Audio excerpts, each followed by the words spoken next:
स्वातंत्र्यदिनी पोलिसांचा माणुसकी शून्य चेहरा. जालन्यात पोलीस अधिकाऱ्याने फिल्मी स्टाईलने उपोषणकर्त्याच्या कंबरड्यात घातली लाथ. जालन्यात स्वातंत्र्य दिनाच्या दिवशी पालकमंत्री पंकजा मुंडे यांच्या ताफ्याला भेटण्याचा प्रयत्न करणाऱ्या एका उपोषणकर्त्याला पोलीस उपाधीक्षक अनंत कुलकर्णी यांनी फिल्मी स्टाईलने लाथ मारल्याचा धक्कादायक प्रकार समोर आला. गेल्या महिनाभरापासून कौटुंबिक वादातून न्याय मिळवण्यासाठी उपोषण करणाऱ्या अमित चौधरी आणि गोपाल रमेश चौधरी यांनी मंत्र्यांना भेटण्याचा प्रयत्न केला. पोलिसांनी त्यांना ताब्यात घेत असतानाच आत्मदहनाचा प्रयत्न करणाऱ्या एका आंदोलकाच्या कमरेत डीवायएसपी कुलकर्णींनी धावत जाऊन लाथ घातली. या घटनेमुळे पोलिसांच्या वागणुकीवर आणि न्याय व्यवस्थेवर प्रश्नचिन्ह निर्माण झाले. आज कुसुमाग्रज असते तर त्यांनी पुन्हा एकदा स्वातंत्र्य देवीला विनवणी करणारी कविता लिहिली असती. अंगावर वर्दी चढवताना घेतलेल्या शपथेची आठवण त्या मारकुट्या पोलीस अधिकाऱ्याला करून दिली असती. आणि नामदेव ढसाळ असते तर त्यांनी डीवायएसपी कुलकर्णीची तुलना जुलमी इंग्रज अधिकाऱ्यांशी केली असती. राज्याच्या गृहमंत्र्यांना थेट सवाल विचारला असता, हे कृत्य तुमच्या राज्याच्या पोलीस मॅन्युअल मध्ये बसते का? Bureau report, Titwala news, Titwala.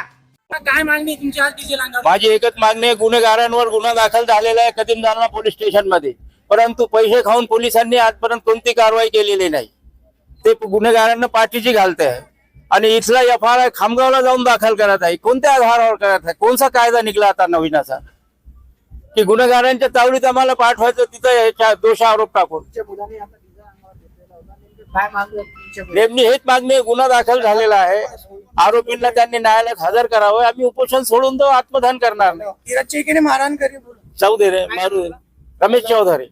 अभी 15 मेरी मांगनी इतना है, मेरी घरवाली की शादी दूसरी तरफ करा दी मेरे सासर के लोगों ने, तो उन पे कदीम जालना में गुना दाखल होगा.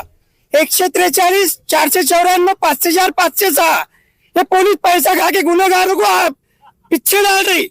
4 बार पैसे खा के उनको ला रहे नहीं. चेके अभी चौकसी को बुलाया तो मेरे बाप को मारहाण करे किरण चेके ने. पूरा पुलिस बहुत हमारे यहाँ पे आ रहे हैं. बोले यहाँ का कानून वो खामगांव से चलेंगे. अरे वर्ग कौन थे? इस पे कितने पैसे लिए कदीम पुलिस ने? ये उगड़ करो कितने पैसे का है कदीम पुलिस स्टेशन. सिर्फ आरोपी को अटक करो और कोर्ट में हाजिर करो, बस मेरी इतनी मांग है. नहीं तो आज हम मरने आने सब. आज हम रात तक आत्मदहन करेंगे, न्याय नहीं मिला तो. ये पुलिस का अत्याचार कब तक चलेगा? या पोलीस खोटे आश्वासन दिले, पत्र दिलं तर मी आज आत्मदहन करणार न्याय नाही मिळाल्यामुळे. गोपाल रमेश चौधरी. पुलिस दड़पशाही कर रही कदीम जालना पुलिस. चेको को जब तक सस्पेंड नहीं करते हम यहाँ से हलने वाले नहीं.